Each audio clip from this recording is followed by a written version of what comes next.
Money line predictions and best bets. Here we go. We're starting off with Thursday night football. We have the San Francisco 49ers are going to the Los Angeles Rams. The Rams are favored by 5.5. Originally, I did have the Rams minus 5.5. They were my sixth bet on the board, if you will. I decided to take them off because I just don't know how this game's going to go. I think the Rams are the better team. I think the Niners are beat up. Not having George Kittle, not having Nick Bosa will hurt. But I think San Francisco coming off a bad loss to Jacksonville at home. It's obviously not a long travel to go from San Francisco to Los Angeles. These two teams know each other very well. The Niners are historically very good on short weeks, as are the Rams. And Kyle Shanahan in the regular season has the number of Sean McVay. The Rams got the better of San Francisco a year ago. Um, I just don't know how this game's going to play out. I think the Rams are the better team.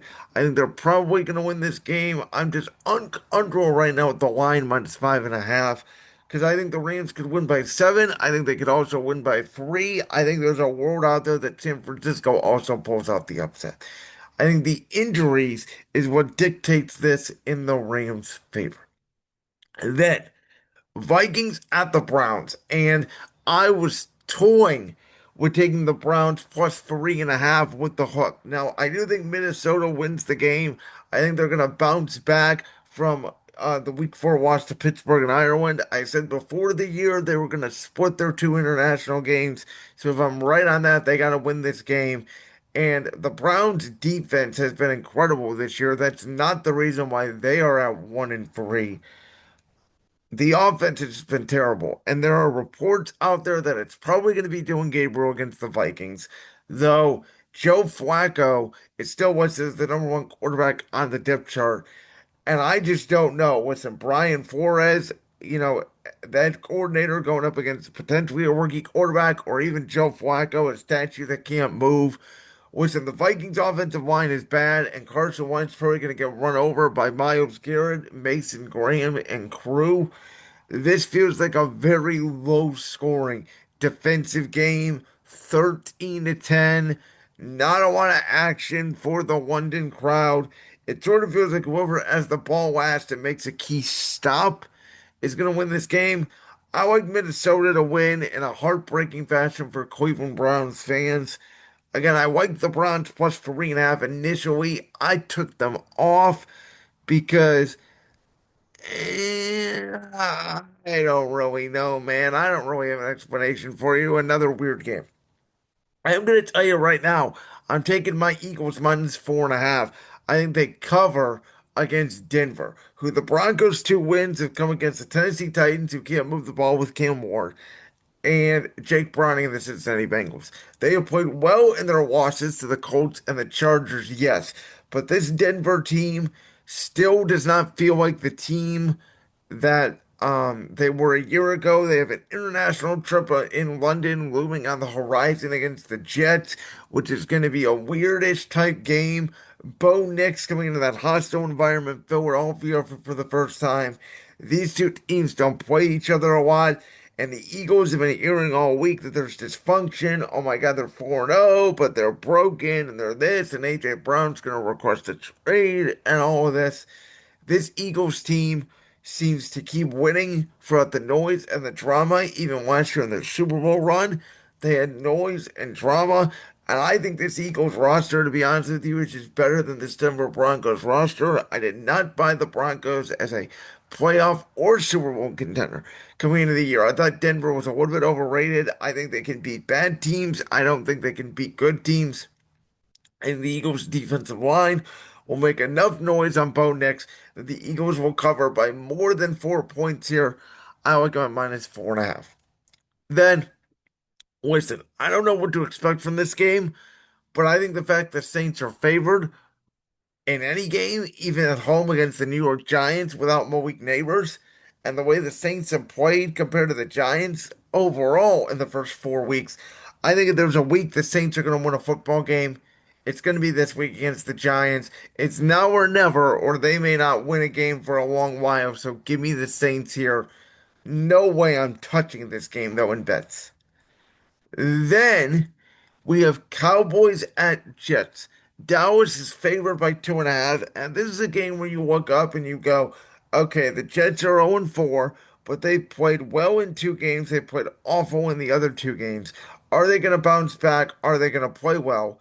Dallas put up 40 points last week against Green Bay. Now, it's just a case of they're a better dome team than grass team, and the Jets defense is going to come in, and Aaron Glenn knows this Cowboys offense, and the Jets are going to pick up their first win. It's possible. It could be. I think Sauce Gardner is going to try to take away George Pickens the way Green Bay could not on Sunday night. But the difference with the Jets is the turnovers. Dallas doesn't get a lot of turnovers, but will Justin Fields provide them opportunities to do so? That's been the bugaboo so far for the Jets offense this year. They're turning the football over at an alarming rate. And at this point, I had expectations for the Jets this year to at least compete a little bit, in the AFC East, not necessarily for first or second place, but be better than like a 5-win team. I think that's going to be wrong. And at this point, until the Jets win a game, I probably cannot pick them to do so. Miami at Carolina. Listen, it's a weird week in the NFL. This is a bad game. You might think I'm crazy, but I'm going to take Carolina plus 1.5. The reason why I'm doing this is because they got embarrassed last week on the road against New England. I don't think the Dolphins' defense is anything special. I think Bryce Young plays well at home, and I think the Panthers, we saw what happened, week two against Arizona when they pretty much got embarrassed until they made that 40 of a comeback. They dominate Atlanta. They get blown out by New England. I think they can at least win this game against the Dolphins at home because the Dolphins are on their level. I think their defense is better than Miami's. I think they can force some turnovers by Tua, who will no longer have Tyreek Hill, obviously, out there for the season. Jalen Waddle now becomes their number one wide receiver. They can now bracket Jalen Waddle. And this pick may go terribly wrong, but I think the Panthers win. Now, I don't know what this line's going to turn into, so I'm not touching it because Lamar Jackson's doubtful. He's probably not going to play. It's Texans Ravens, and this offense is obviously built for a mobile backup quarterback, and they have Cooper Rush, who's not mobile. I have no idea how this game's gonna work out. You have the 1-3 Texans against the 1-3 Ravens. Who would have thought coming into the year? But Cooper Rush was very good as a backup last year in Dallas. I think he can move the ball. I don't think he's this guy that, cannot throw the ball at all. I think Houston's gonna definitely stack the box against Derrick Henry and force Cooper Rush to throw the football. But it's not like the Ravens don't have any receivers. It's not like the Texans have been great. Now the Baltimore defense has been terrible. They've been second to last or last in every statistical category this year. They're leaking oil, and DK's out for the year. Roquan Smith is out multiple weeks. Marlon Humphrey got hurt. Kyle Hamilton got hurt on the back end. Like all their good players are gone. Despite that, for whatever reason, it's like I don't know. I got this weird hunch Baltimore's winning the game. Then Raiders at Colts. Again, this is a weird week.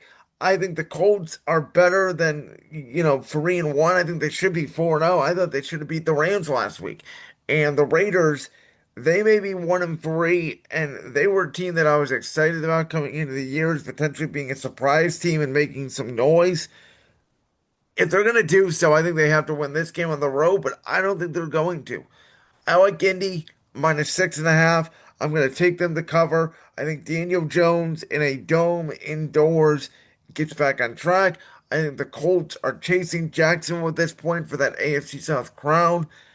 I know Pete Carroll's a very tough defensive mind. He's going to try to make it tough on Daniel Jones, but this Raiders defense has not been opportunistic with turnovers. The Colts have really punted this season. The Rams are the best defense they played by far, in my opinion, even over Denver. And they still moved the ball, and you could make a case they should have won that game if Mitchell did not fumble out of the back of the end zone.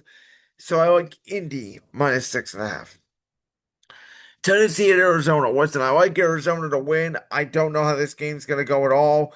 Arizona needs to win. They need to pour them out. Maybe Marvin Harrison got back on track last week. I don't know.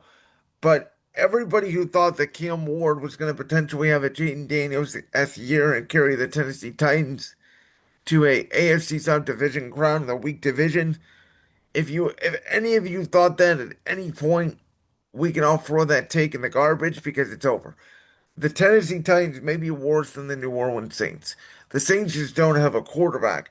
Titans have a quarterback. They don't have anybody else on their roster. They are getting absolutely embarrassed. These games are not even competitive. And Jonathan Gannon's defense in Arizona has not been the problem. He's been very good against rookie quarterbacks in his career. I think it's a long day for Cam Ward as Arizona had 10 days to stew following that Thursday night loss at home against Seattle. I don't think they lose back to back home games, or that would be detrimental for their hopes for the season. Then Tampa goes to Seattle, and I've said it all week. I don't understand the Seahawks. I don't think they have a top 10 player at any position on their roster. Sam Darnold's playing like it, but we all know he isn't one. People are trying to make the case for Jackson Smith and Jigba. I just don't know yet. But I do know Seattle is a very tough place to play. Tampa Bay's been in every one possession game this season imaginable. They're 3-1 in those games. All their wins have been come from behind comebacks by Baker Mayfield. And I just think, again, Seattle was a very tough place to play. And those fans are going to be energized with the Seattle Mariners playing in the ALDS Game 2 across the street, same day. So this game could be moved up or moved back, depending on the timing. At the time I'm recording this on Wednesday, by the way. So we'll see. But I like Seattle here to win. Then, Lions at the Bengals. Listen, the Lions could easily cover 10 and a half. The Bengals have been lifeless. You would like to think at some point their offense wakes up and makes it a competitive game. The Lions secondary is suspect on the outside. If Jake Browning could get the ball to Jamar Chase and T. Higgins, who've been non-existent the last 2 weeks of the season, um, they could make this a competitive game. I think the Lions' offensive line is way too physical up front. I don't think the Bengals are going to be able to stop the run. There is real potential here for Detroit to easily cover the 10 and a half. I'm just going to stay away this week from the biggest line on the board, and that it is. Then, I know they have offensive line issues, but the Commanders may not have Terry McLaurin. Jaden Daniels is coming back, and I just think the Chargers are a very good, well coached football team. And I think their defense under Jesse Minter is very good. And I think they can find a way to squeak out a victory here against a Commander secondary that's very suspect. I suspect Wyatt McConkey and Keenan Allen to get the football in their hands. I like what Amari and Hampton has done as a rookie. So I like the Chargers here to cover 2.5. I'm taking them minus 2.5. I think they win at home against the Commanders. Buffalo against New England. Again, second biggest line of the week here. There's real potential for Buffalo to blow New England out. I think New England overachieved last week against Carolina. And I think Josh Allen and the Bills played poorly at home against New Orleans. That usually means they bounce back at home, that they can run out New England. But I think Mike Vrabel and the Patriots are going to come in with a ball control game plan, the ability to run the football as long as Ramondre Stevenson does not fumble, keep Drake May ahead of the chains, and as long as Drake May doesn't turn the football over, New England's going to have an opportunity to stay in this game. I think New England's going to try to make it a possession game. I don't think they're going to get a lot of stops on James Cook and Josh Allen and that offense, who the Bills right now have a clear path to not only winning the AFC East, as if they win this game, they'd essentially be up 4 games with a 3-win lead on the Patriots and the tiebreaker on everybody else in that division. But they have a clear, easy shot right now at being the number one seed in the AFC as long as they hang on and win this game. That Baltimore win week one, even though we look at Baltimore differently now because they're 1-3 without Lamar. That week one win for Buffalo looks even more huge because of the stakes. And then potentially very early on, it looks like, by the way, locking in the number one seed in the AFC. And then I'm gonna take Kansas City. We have one more bet on the board. I just don't know. Like Jacksonville, they had the weird incident with Liam Cohen and Robert Sala post game between the Jags and Niners on Sunday. Jacksonville's defense been very optimistic with turnovers, but I think Kansas City got back on track Sunday against Baltimore. I don't think that's an anomaly. And while Jacksonville's secondary has created a lot of turnovers. They don't have a great pass rush, and they're not getting stops outside of that. I think Andrew Mahomes takes care of the ball. Andy Reid on an extra day of rest. Steve Spagnuolo and the Chiefs are easily the best defense Jacksonville has gone up with so far this season. The second best defense was Houston, and Jacksonville only put up 17 points on the board. Um, so there is some of that to it.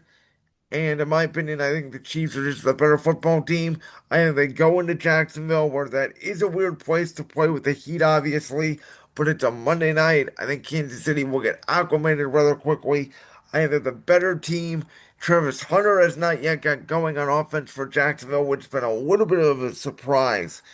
And I think that continues the trend. I think Kansas City covers Monday night. So to recap, and again, what I think is a very odd and weird week in the NFL, there's a couple bets that I add that are still on the table that I may decide before kickoff on Sunday to amend. But here we go. I have the Rams over San Francisco, Minnesota over the Browns in London, Philly over Denver, New Orleans over the Giants, Dallas over the Jets, Carolina over Miami, Baltimore over Houston, Indy over Vegas, Arizona over Tennessee, Seattle over Tampa, Detroit over Cincinnati, Chargers over Washington, Buffalo over New England, and Kansas City over Jacksonville.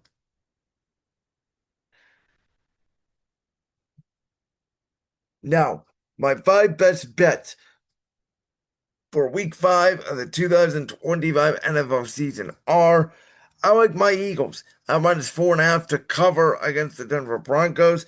I like Carolina plus 1.5. I think they got embarrassed last week by New England. I think they have the opportunity to beat the Dolphins. I think Bryce Young bounces back, and I think the Panthers win. That's maybe the only time you'll ever see me bet the Panthers. And the Colts cover 6.5 at home against the Raiders. And the Chargers cover 2.5, even with their offensive line injuries, even with Jaden Daniels coming back. I don't know. I just think the Chargers are the better team against the Commanders. And I think the Chiefs go on the road at Jacksonville -3. The Jaguars are a nice story to start the year, but they have not faced a defense like the Chiefs yet before this season. Like that clip from the Brand Sports Podcast?